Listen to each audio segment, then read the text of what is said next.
That depends. Do I have to use the same script? Am I using the same story script and everything as it is in the existing movie, or do I get to kind of play around with that? You can play around with it. Okay, so I would let them play themselves, and we're gonna go with the idea that they have superpowers and shit, right? Yeah, Okay, and we're yeah. doing this like modern day or Well, in the time that it was made. let's keep it the time that it was made, just to be fair on that.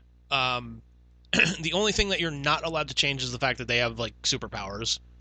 Okay, Or so keep their powers and pretty much everything intact. Yeah, you keep in the fact that okay, it's Kiss as a rock band. They have superpowers, the talismans and whatnot. We have to keep the fucking talismans, don't we? Apparently. Talismans Well, are everywhere. dude, I'll let you book this modern day if you want, just so you have that wider range of actors.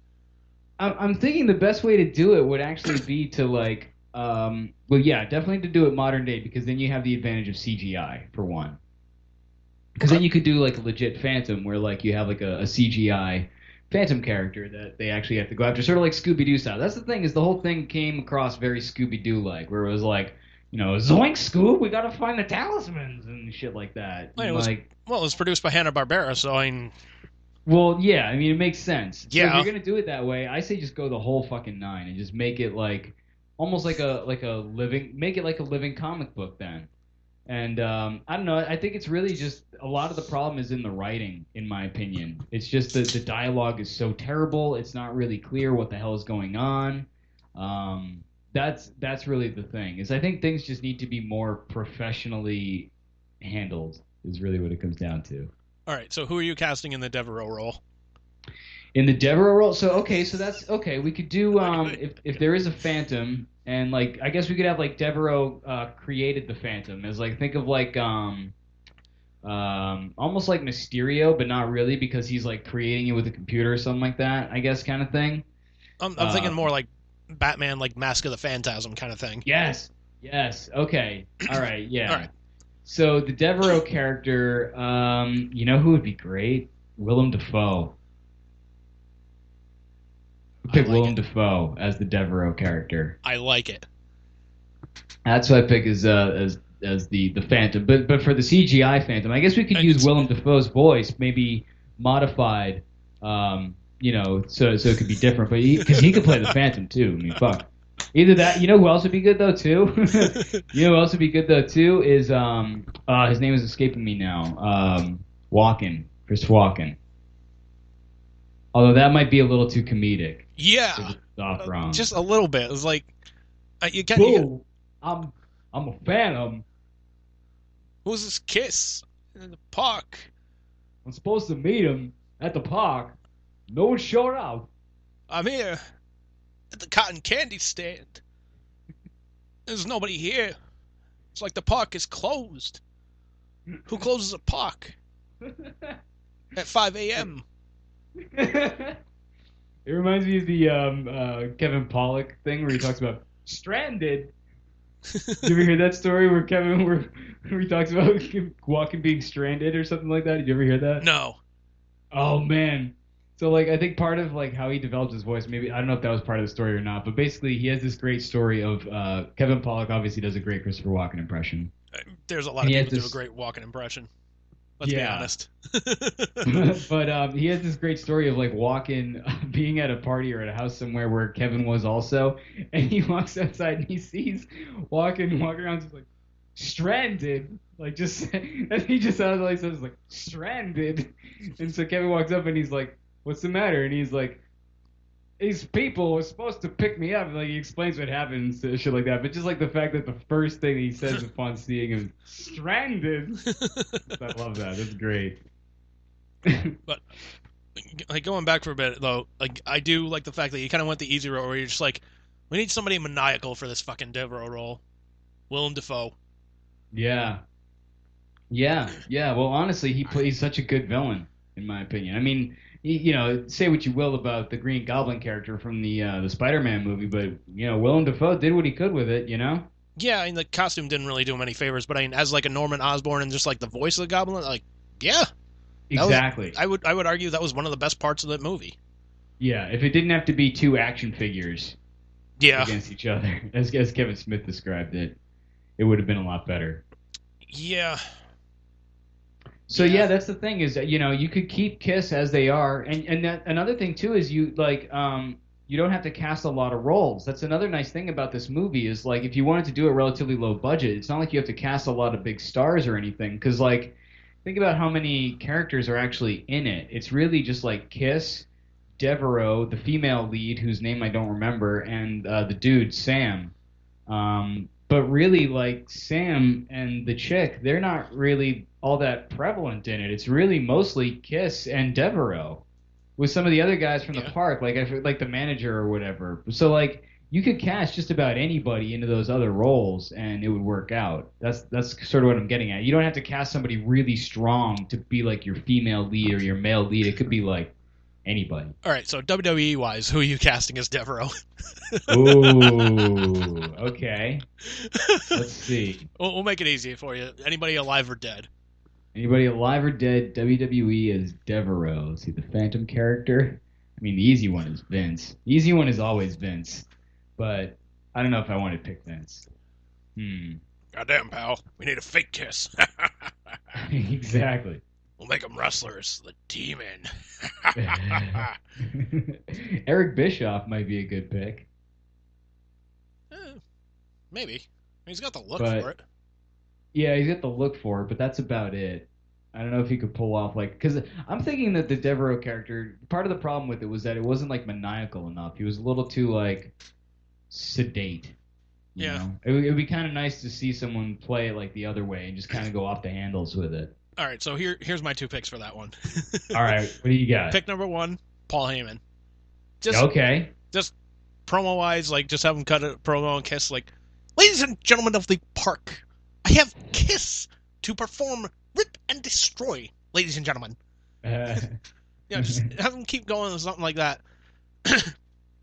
Second one, like, if you want somebody, like, fucking maniacal, like somebody who's pissed off at Kiss, you gotta go Jim Cornette. Ooh. You gotta go Cornette. Goddamn! Fucking Kiss coming to the park. Fucking ruin it, motherfuckers.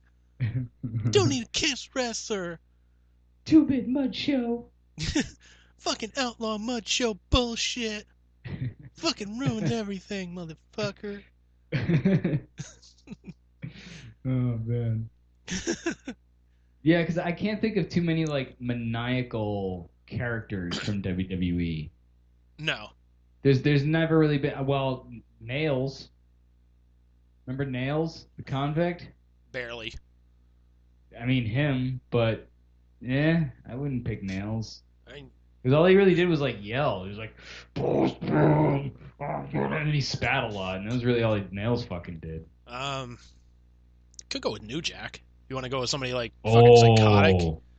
Oh, sir, yeah, that is a good choice. Yeah, if you're going with somebody like psychotic, like real life psychotic, like New Jack would probably be up there. That's the thing. He's not like comically psychotic. He is actually psychotic, and that is more frightening. Ooh, could go with Iggy Pop. Well, he's not in the WWE, but yeah. But still, just like Devereaux just sitting there, like cutting himself with a bottle and smearing peanut butter all over himself. He's just like, look, guys, I don't even know if I want to fight this guy, and he seems way too gone. Pretty sanitary. Like, Peter, keep an eye on him. Why is it always me that has to keep an eye on this guy? Because nobody can understand a word you say. Shut up. Wait. Peter. Say, go Joe. Go Joe. You want me to say go Joe? I mean, it's not the same with this guy. Just never mind.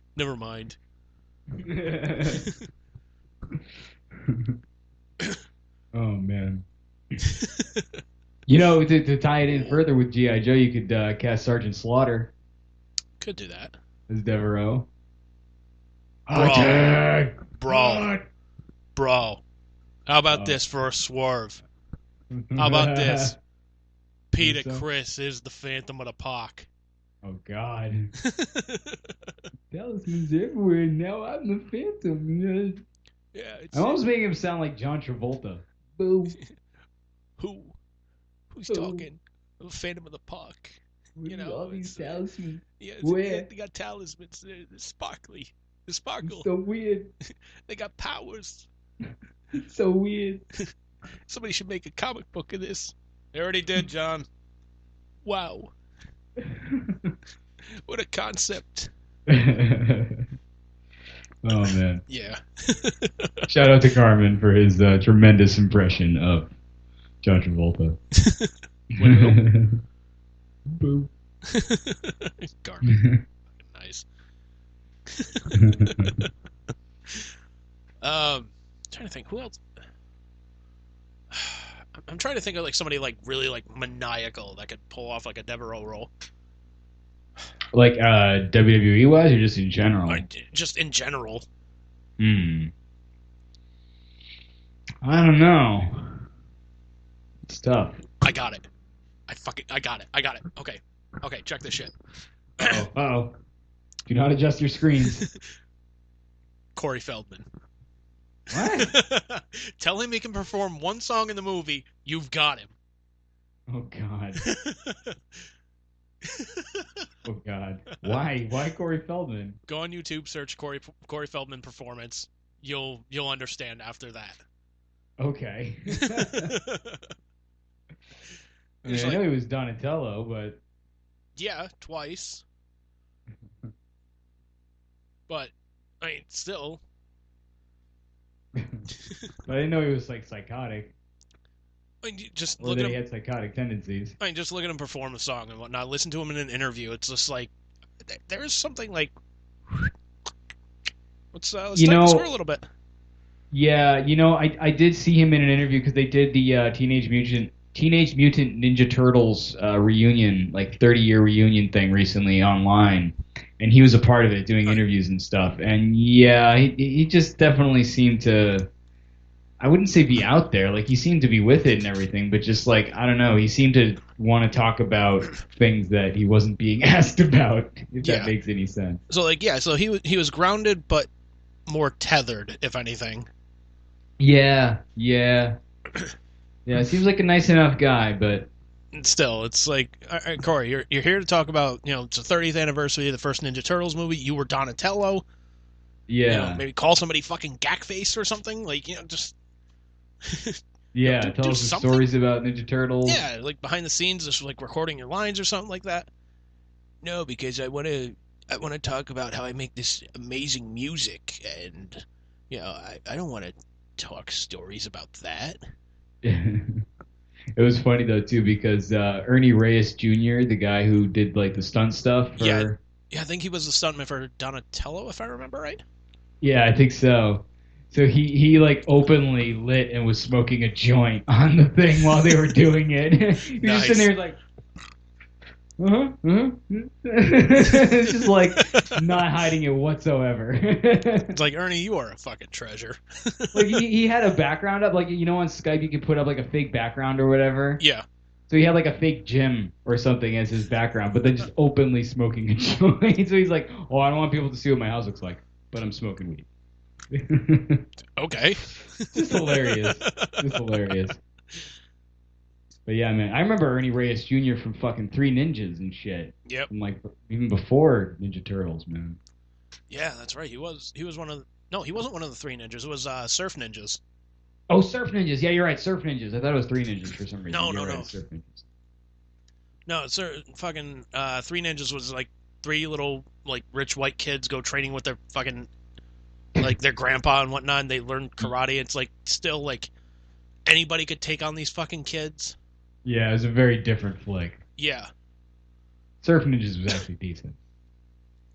It's debatable. Well, compared to Three Ninjas. I mean, still, it's debatable. It's kind of in the same ballpark here. Let's have a ninja off. Surf Ninjas versus Three Ninjas. Which one's worse? Both of us have to go watch them and report back.